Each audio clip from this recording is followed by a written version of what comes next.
നമസ്കാരം. ഭാരത് ലൈവിലേക്ക് സ്വാഗതം. നമസ്കാരം ഹരി.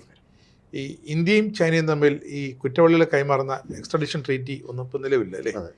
ഇപ്പോൾ അങ്ങനെ ഒരു ട്രീറ്റി ട്രീറ്റിയിലേക്ക് ഏർപ്പെടാത്തതിൻ്റെ ഒരു അപകടാവസ്ഥ ഇപ്പോഴാണ് എനിക്ക് തോന്നുന്നത് ചൈന മനസ്സിലാക്കുന്നത്. കാരണം ഒരുപാട് ചൈനീസ് പൗരന്മാർ ഇന്ത്യയിൽ ജോലി ചെയ്യുന്നുണ്ട്.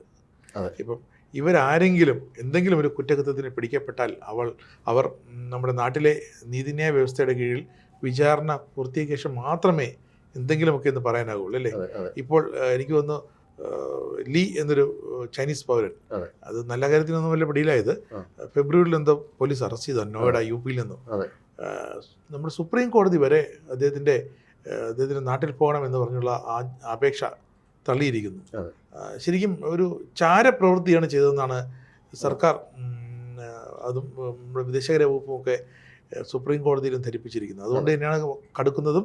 പക്ഷേ സുപ്രീം കോടതി ഒറ്റ വാക്ക് പറഞ്ഞത് ഇന്ത്യയും ചൈനയും തമ്മിൽ കുറ്റവാളികൾ കൈമാറുന്ന ഉടമ്പടി നിലവിലില്ല. അപ്പോൾ ഭാവിയിൽ അത്തരമൊരു ഉടമ്പടി വരുമെന്ന് നമുക്ക് പ്രതീക്ഷിക്കാം അല്ലേ? കാരണം ആവശ്യം ചൈനയുടെയാണ്. അല്ല, ഇതിൽ പ്രധാനമായിട്ടും ഇദ്ദേഹം വ്യാജ തിരിച്ചറിയൽ രേഖകളുമൊക്കെ ആയിട്ടാണ് ഇന്ത്യയിൽ കടന്നുകൂടിയത്. എന്തിനാണ് ഇയാൾ അത്തരത്തിൽ വ്യാജമായ തിരിച്ചറിയൽ രേഖകളുമായിട്ട് കടന്നുകൂടിയത്? ഈ കടന്നുകൂടിയതിന് ശേഷം ഇയാൾ ആവശ്യപ്പെട്ടിരിക്കുന്നത് ഇദ്ദേഹത്തിൻ്റെ അമ്മ വളരെയധികം ഗുരുതരാവസ്ഥയിലാണ്, തിരിച്ചു പോകണം എന്നാണ്. ലീ ഫെങ്ഫൈ. അതെ, ലീ ഫെങ്ഫൈ എന്നാണ് ഇദ്ദേഹത്തിൻ്റെ പേര്.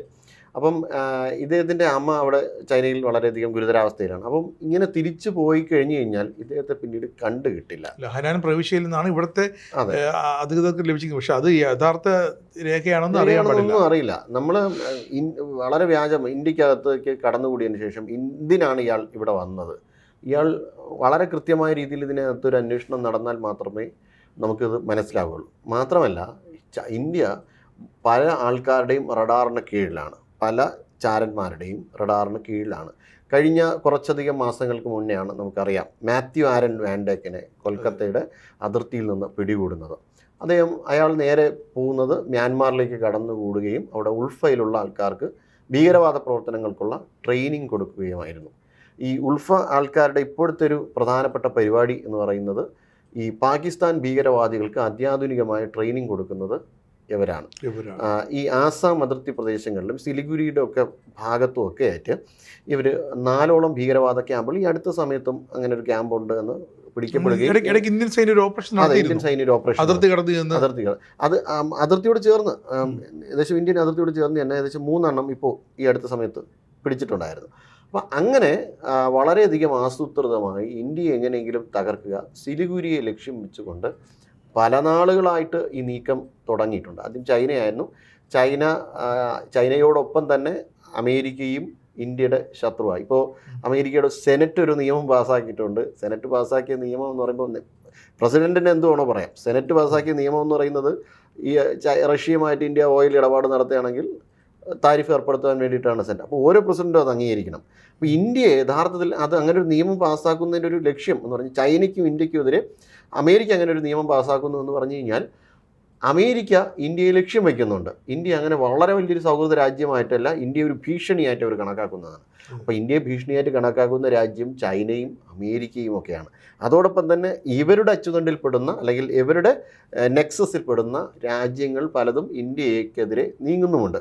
അതിപ്പോൾ ചൈനയുടെ കൂട്ടത്തിൽ നേരത്തെ ബംഗ്ലാദേശ് അതിനുവേണ്ടി ശ്രമം നടത്തിയിട്ടുണ്ടായിരുന്നു. ബംഗ്ലാദേശിനെ പാട്ടിലാക്കിയതിന് ശേഷം അവരൊരു ശ്രമം നടത്തിയിട്ടുണ്ടായിരുന്നു. ഗ്രേറ്റർ ബംഗ്ലാദേശ് എന്ന് പറഞ്ഞുകൊണ്ടൊരു മാപ്പൊക്കെ നിർമ്മിച്ചത് മുഹമ്മദ് യൂനസിനെ വാടകയ്ക്കെടുത്ത് ഇയാളെ കൊണ്ട് മാപ്പ് നിർമ്മിക്കുകയും ഇയാളെ പല തുർക്കിയിലും ചൈനയിലും ഒക്കെ ഇയാൾ വിസിറ്റ് ചെയ്യുകയും ജമാഅത്തെ ഇസ്ലാമിയുടെ നേതൃത്വത്തിൽ അവിടെ ഒരു കലാപം സംഘടിപ്പിക്കുകയും ഷെയ്ഖ് ഹസീനയ്ക്കെതിരെ കലാപം സംഘടിപ്പിക്കുകയും അത് പിന്നീട് ഹിന്ദു വിരുദ്ധ കലാപമായി മാറുകയും ഒരുപാട് ഹിന്ദുക്കളെ കൊന്നൊടുക്കുകയും ഒക്കെ ചെയ്തുകൊണ്ട് അവരൊരു നീക്കം നടത്തിയിട്ടുണ്ടായിരുന്നു. അത് ഭാരതത്തിന് നേരെയാണ്. യഥാർത്ഥത്തിൽ അവരുടെയൊക്കെ ലക്ഷ്യം ഈ വടക്കുകിഴക്കൻ സംസ്ഥാനങ്ങളെ ഇതിൽ നിന്ന് മോചിപ്പിച്ചെടുത്തുകൊണ്ട് മറ്റൊരു രാജ്യം രൂപീകരിക്കുക, ഇന്ത്യയെ ആക്രമിക്കുക എന്നതാണ് ഇവരുടെ പ്രധാനപ്പെട്ട ലക്ഷ്യം. അത് കാലങ്ങളായി ചൈന വെച്ച് പുലർത്തുന്ന ഒരു കാര്യമാണ്. ഇപ്പോൾ മറ്റ് ചില ഗ്യാങ്ങുകൾ. അപ്പം നമ്മൾ അങ്ങനെ ഒരു സാഹചര്യത്തിൽ പ്രത്യേകിച്ചും ഇയാൾ ചൈനീസ് പൗരനായിരിക്കുമ്പോൾ ഇന്ത്യയിലേക്ക് ഈ ഫോർജ് ചെയ്ത വ്യാജമായി നിർമ്മിക്കപ്പെട്ട ഡോക്യുമെൻസുകളുമായി കടന്നുകൂടുമ്പോൾ അയാളെ അങ്ങനെ നമുക്ക് വെറുതെ വിടാൻ പറ്റും. 36ഓളം സാക്ഷികൾ ഈ കാര്യത്തിൽ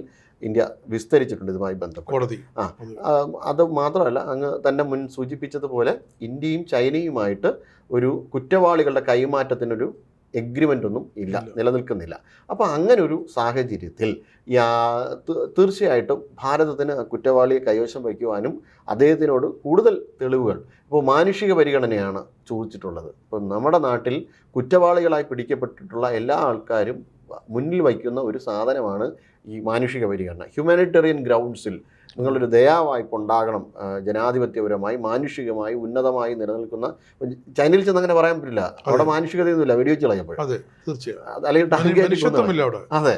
അപ്പോൾ അങ്ങനെ വരുമ്പോൾ ഇന്ത്യയിൽ അവരത് പ്രയോഗിക്കുന്നതിൻ്റെ ഒരു പ്രധാനപ്പെട്ട കാര്യം എന്ന് പറയുന്ന ഈ പറഞ്ഞ മാനുഷികമായ ഒരു ഹ്യൂമാനിറ്റേറിയൻ ഗ്രൗണ്ടിൽ എൻ്റെ അമ്മ അങ്ങനെ ഗുരുതരാവസ്ഥയിലാണ്, എനിക്ക് അങ്ങോട്ട് പോകണം എന്നൊക്കെ പറഞ്ഞുകൊണ്ട് ഇവിടുന്ന് അതിർത്തി കടന്നു പോയി കഴിഞ്ഞ് കഴിഞ്ഞാൽ മറ്റേ പഞ്ചാബ് കേസിൽ പോലെ പൊട്ടനും പോയെ ചട്ടനും പോയെ വോട്ടും കിട്ടി ഹൈലാസ് എന്ന് പറഞ്ഞുകൊണ്ട് അവനങ്ങ് പോകും.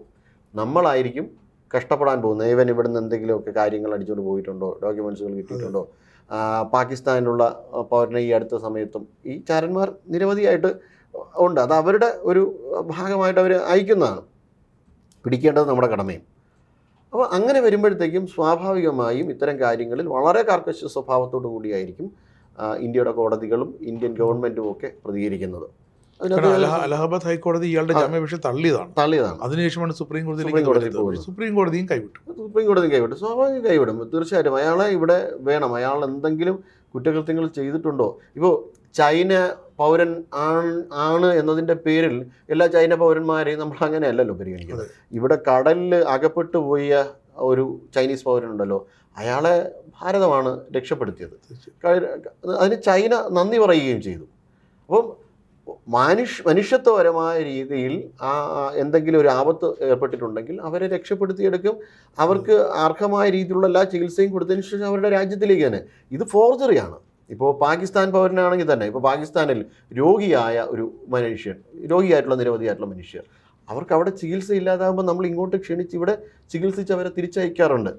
അപ്പം നമ്മൾ ആ രീതിയിൽ കൺസേൺ ഉള്ള ഒരു രാജ്യമാണ്. അല്ലാതെ അവിടെ ചെന്നു എന്നതിൻ്റെ പേരിൽ മാത്രം, അതിർത്തി കടന്നു ചെന്നു എന്നതിൻ്റെ പേരിൽ മാത്രം കണ്ണു ചൂഞ്ഞെടുക്കുന്ന സംസ്കാരമല്ല ഭാരതത്തിനുള്ളത്. തല വെട്ടി ശിരച്ഛേദം ചെയ്തതിന് ശേഷം തിരിച്ചയക്കുന്ന വികൃതമായ രീതിയിലുള്ള പ്രാകൃതമായിട്ടുള്ള സംസ്കാരം, കാട്ടറബി സ്വഭാവമാണ്. അതെ, കാട്ടറബി സ്വഭാവവും നമുക്ക് ഇല്ല. നമ്മൾ വളരെ മനുഷ്യത്വപരമായി മാത്രമേ ആൾക്കാരോട് പെരുമാറുകയുള്ളൂ. പക്ഷേ നമ്മളോട് ഇങ്ങോട്ട് കയറി ചൊറിയാൻ വേണ്ടിയിട്ട് വന്നു കഴിഞ്ഞാൽ ചൈനയെ ഗാൽവാനി കിട്ടിയതിനേക്കാൾ വലിയ പണി തിരിച്ചു കിട്ടുമെന്ന് ചൈന അറിയാം. അതുകൊണ്ട് തന്നെയാണ് ചൈന പല കാര്യങ്ങളിലും കോംപ്രമൈസ്. ഇപ്പോൾ ബ്രഹ്മപുത്ര റിവറിൽ അവർ ഡാം നിർമ്മിക്കാൻ പോകുന്നു, കോംപ്രമൈസ് ചെയ്തിട്ടുണ്ട്. വലിയ വായിൽ ഡയലോഗ് അടിച്ചതാണ്, ഇൻഡസ് വാട്ടർ ട്രീറ്റി നിങ്ങൾ മാറ്റം വരുത്തിയാൽ ഞങ്ങൾ ഇൻഡസിൻ്റെ ഈ വൃഷ്ടിപ്രദേശത്ത്, ഇൻഡസിൻ്റെ ഉദ്ഭവ മേഖലയിൽ ഞങ്ങൾ ഡാം നിർമ്മിക്കും. ഡാം നിർമ്മിച്ചു കഴിഞ്ഞ് കഴിഞ്ഞാൽ നിങ്ങൾക്കും വലിയ ബുദ്ധിമുട്ടുണ്ടാകുമെന്ന് പറഞ്ഞത് മാറ്റി പറയേണ്ടി വന്നു, അവർക്ക് തിരുത്തേണ്ടി വന്നു ചൈനയ്ക്ക്. ഇപ്പം ബ്രഹ്മപുത്രയിലും അതിനനുസരിച്ച് പിന്നാക്കം പോവുകയാണ്. അപ്പോൾ ഇങ്ങനെ ആണ് ഇപ്പോഴത്തെ ഒരു അവസ്ഥ. അപ്പം അവർക്ക് നന്നായിട്ട് അറിയാം. അപ്പം ഇന്ത്യയോട് അങ്ങനെ ചൊറിയാനൊന്നും നിൽക്കില്ല. അറ്റവും മൂലയും തുമ്പും തുരുമ്പും എടുത്തതിന് ശേഷം മാത്രമേ ഇയാളെ വിടാനുള്ളതെങ്കിൽ വിടൂ, അല്ലെങ്കിൽ ശിക്ഷിക്കേണ്ടതാണെങ്കിൽ ഉറപ്പായും ശിക്ഷിക്കും. പണി കിട്ടുക 6 മാസത്തിനകം വിചാരണ തീർത്തു കൊടുക്കാമെന്ന് നമ്മുടെ സോളിസിറ്റർ ജനറൽ ഉറപ്പ് കൊടുത്തിട്ടുണ്ട് സുപ്രീം കോടതിക്ക് മുമ്പാകെ. അതെ, അല്ല ഇവിടെ വന്നിട്ട് ആൾക്കാരെ വെടിവെച്ചിട്ട് പോവുക, അങ്ങനെ കടന്നു കളയുക, അതൊന്നും നടപ്പില്ല. ഇപ്പൊ മാത്യു ആരൻ വേണ്ടേക്ക് ഇയാൾ വലിയ ആവശ്യങ്ങളൊക്കെയാണ് ജയിലിൽ. വലിയ അയാള് US മറീനാണ്, അതായത് US നേവിയിലാണ്.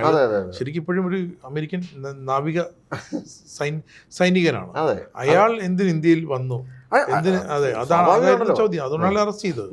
അപ്പൊ അങ്ങനെ ഈ രീതിയിൽ വന്ന് പിടിപ്പെടുന്ന ആൾക്കാരെല്ലാം എല്ലാവരുടെയും കൃത്യമായിട്ട് അറിഞ്ഞതിന് ശേഷം മാത്രമേ, ഇവനൊക്കെ നന്നായിട്ട് കൊടുത്തതിന് ശേഷം മാത്രമേ മടക്കി അയക്കുകയുള്ളൂ. അതുകൊണ്ട് ഇങ്ങോട്ട് വന്നു കഴിഞ്ഞാൽ വിടില്ല ഇപ്പോൾ. തീർച്ചയായിട്ടും.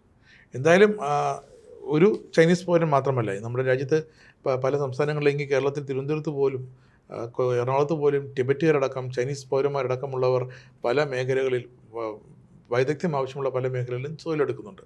പക്ഷേ അതിനിടയിൽ ഇത്തരത്തിലുള്ള വ്യാജരേഖകളുമായി വരുന്നവരെ വെറുതെ വിടണം, നാടുകടത്തണം എന്നൊക്കെ പറയുന്നത് മറ്റു രാജ്യങ്ങളിൽ നടക്കുമായിരിക്കും. പക്ഷേ ഭാരതത്തിൻ്റെ നിയമം അതിനെ അനുവദിക്കുന്നില്ല എന്ന് മാത്രമേ പറയാനുള്ളൂ.